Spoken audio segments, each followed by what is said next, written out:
My missing husband came home, but I just know it isn't him.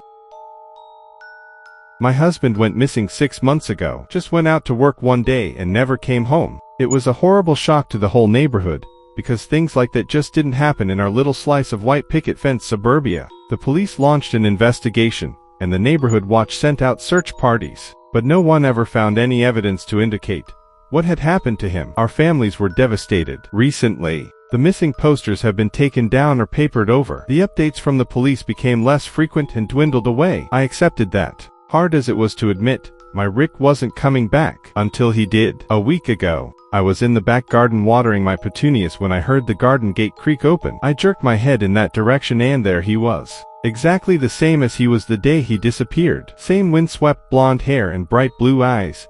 Same curl to his pink lips. I was in shock. Our families had mourned for him, and yet there he was, standing in our garden like he had just popped out for milk or something. When I asked where he had been, he said he didn't know. He couldn't remember anything about the last 6 months. All our family and friends are beside themselves with joy. They almost can't believe it. But that's just the thing. I don't believe it. Look, I understand how crazy this all sounds. I do. Our families would never believe me, and I can't go to the police unless I want to end up in a straitjacket. But I just know that the man sleeping next to me isn't my husband. I don't know what to do. I know I should be happy, but I'm not. I'm terrified. I don't know much about anything supernatural or paranormal. I don't even like watching horror movies. But something about this whole situation makes my skin crawl. Just let me explain why I'm so sure. Once I've done that, hopefully one of you will believe me, and you'll be able to tell me what to do. The morning after Rick came home, I made him a cup of tea. When I handed it to him, he gave me the brightest smile. Then he took a sugar cube from the dish on the table and dropped it into the cup. Our house was in chaos with his return, and I was still in shock. So I didn't think much of it at the time, but it's been replaying in my mind ever since. I know it doesn't sound very significant, but my husband never put sugar in his tea. He was always adamant that it ruined the taste, and he'd get so frustrated if I ever put sugar in his cup by accident. And yet, this man had sugar. Then it was the golf. A few days ago, when he was out visiting his mom,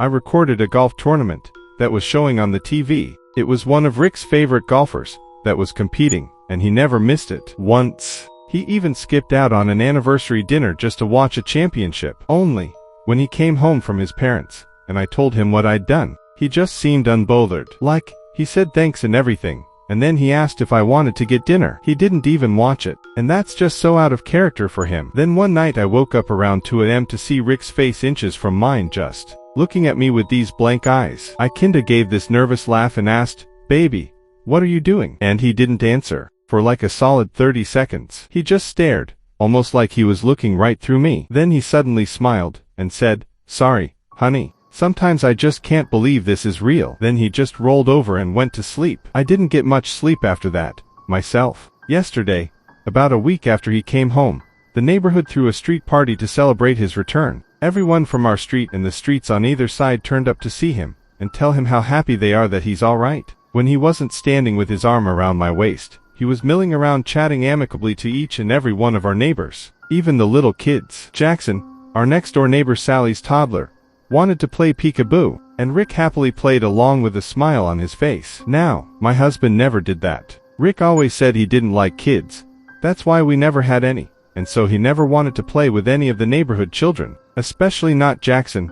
Rick all but avoided him. Before he disappeared, I had started to suspect it was so I wouldn't see them together, and notice the subtle but unmistakable similarities. The final nail in the coffin, proverbially speaking, was Sally. Just this morning, she came knocking on our door. Her excuse was the tray of brownies she carried, but I think she just wanted to push her way into our morning so that she could see for herself what the situation was. After she left, I called her a nosy busybody. Rick laughed, kissed my head, and agreed with me. That was when I knew for sure that it couldn't really be him. Rick always used to get so mad whenever I insulted Sally, like I didn't have any right to hate her even though she'd been fucking my husband for years. But today there was none of that. He didn't even try to defend her. I know what you must be thinking. If he was in an accident or something, he might be had some kind of traumatic brain injury that caused him to forget some things about his life, maybe even change his personality. And that's a valid, reasonable explanation. I have no doubt it's what the police would tell me if I reported all this. But you know why I'm dead certain that man isn't my husband. He doesn't have a scar. If he was really Rick, he'd have a scar on the side of his forehead shaped like the golf club I hit him with. But there's nothing, not a mark. Honestly, I'm this close to going out tonight and digging up my petunias just to make sure he's still under there. I don't know what I'm sharing a bed with, but I know it's not my husband. So what the hell am I going to do? I've had some things to figure out, so I'll start with what I know. My husband is dead. In the end, I decided not to dig up the petunias. It was a rash, unadvisable notion which I have since abandoned because I realized how much worse things could get if I was caught. I've been smart about the whole thing so far, and I'm not about to throw that all away. It's too big of a risk. I did, however, thoroughly examine the flowers and the earth around them for any sign of disturbance, but I found none. Of course I found none. I don't know what I thought had happened, that my garden was some sort of pet cemetery, and my husband had clawed his way back from the beyond. Even to me, of all people, that sounds crazy. No, my husband is dead. In my heart, I know that beyond any shadow of a doubt, which means that whoever is in my kitchen right now is a complete stranger. He looks and sounds exactly like Rick. His own parents don't even notice the difference, for heaven's sake. But he doesn't act like him at all, which tells me again that he is a stranger, that he never knew me before this, and he certainly never knew Rick. He doesn't enjoy the things Rick enjoyed. He doesn't say the sort of things Rick said. He doesn't complain, doesn't raise his voice, doesn't lie or gaslight or cheat. Frankly, he's a better husband than Rick ever was. Honestly, when I think about it like that, I'm almost tempted just to let it go. I tried to let it go, not to get caught up in worrying, and just accept my new life for what it is. But I find myself unable to let it go, because, even though this man seems ordinary, and kind and reasonable, there's one thing that scares me still. For someone to have so confidently taken Rick's place, they would somehow have to be sure themselves that the real Rick would not return to complicate their plans, however innocent or sinister those plans may be. Whoever this man is, who is calling himself Rick, he must surely know that Rick is dead. And, if he knows that, I would bet anything that he also knows how. I've gambled with my life and my freedom before, and I don't intend to do so again. A couple of you suggested that Rick might have had a twin that, for whatever reason, I never knew about, or perhaps a doppelganger who saw his chance at a more comfortable life and took it. Either of these seemed to me to be the closest to the realm of possibility, so they were the first theories I set out to confirm or disprove. A DNA test would surely be able to confirm whether this man is my husband's twin or someone completely unrelated. Of course, I was hardly going to tell him about it. At best, he would refuse, and at worst, well, I didn't want to find out. So about a week after my last post, I ordered 2 separate DNA tests designed for finding one's relatives and ancestors and had them delivered whilst Rick was at work. Then, a few nights later, I waited until he was asleep, actually asleep, not half asleep and staring, and I pulled out a few strands of his hair. Not enough that it would be noticeable in the morning, but sufficient amount to send away in a little tube to be analyzed. Much to my relief, he didn't wake up. I'm not sure how I would have explained it if he had. I sent the hair away to the DNA test companies, and they told me I'd have to wait a couple of weeks for the results. And in those couple of weeks, things have gotten stranger, shall we say. You see, I've noticed that Rick never seems to eat of his own accord. Like, he'll make dinner for us both, but that seems more to do with when I mention that I'm hungry than with his own desire to eat. He doesn't snack between meals. He never goes for a glass of water. I don't even think he takes anything with him to work for lunch. There's something else too. Rick's beard trimmer is still in its box, exactly where he left it 6 months ago, covered in dust and quite obviously a noose. And yet Rick has been home for nearly a month, and his beard doesn't seem to be any longer, even though he used to trim it twice a week. On top of that, the staring has become a frequent occurrence, and not just in the middle of the night.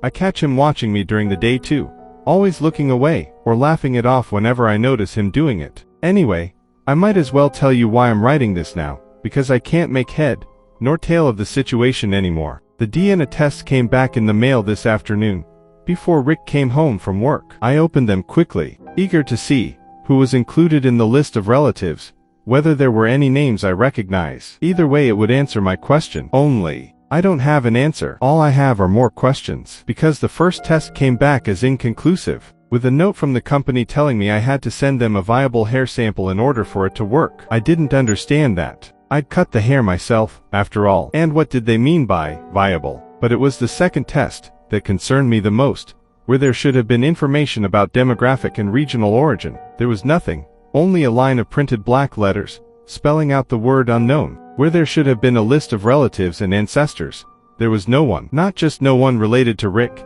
no, I mean no one. According to the DNA test, this man has no relatives, no family, no ancestors, no biological connections near or distant. That should be impossible, right? How can a person exist without any kind of relation? And how can he come from nowhere? I'm typing this up on the computer in the study, with several tabs open on various Google searches, as I try to figure out how this could be possible. The DNA test lies on the table behind me, taunting me with the evidence of everything I do not know. And then I hear it, clear as day, coming from the doorway behind me. Rebecca. If I didn't know better, I'd say my heart stopped. I would know that voice anywhere. I never heard him come in, never even heard the door open. Dimly, in the back of my mind, I recall that our door creaks every time it opens. How could I not have heard it? I turn over my shoulder towards not Rick, a false bright smile on my face. He is not smiling. His face is calm. But there's something hard about the line of his mouth that sets me on edge. What the hell is this? His voice is perfectly level, but something about it makes the hairs on the back of my neck stand up. There's an undertone to his voice that I haven't noticed before now. Something low and subtly grating. Even the real Rick never sounded like that. He holds something up, one eyebrow arched. When I see what he's holding, my stomach plummets. The results of the DNA test.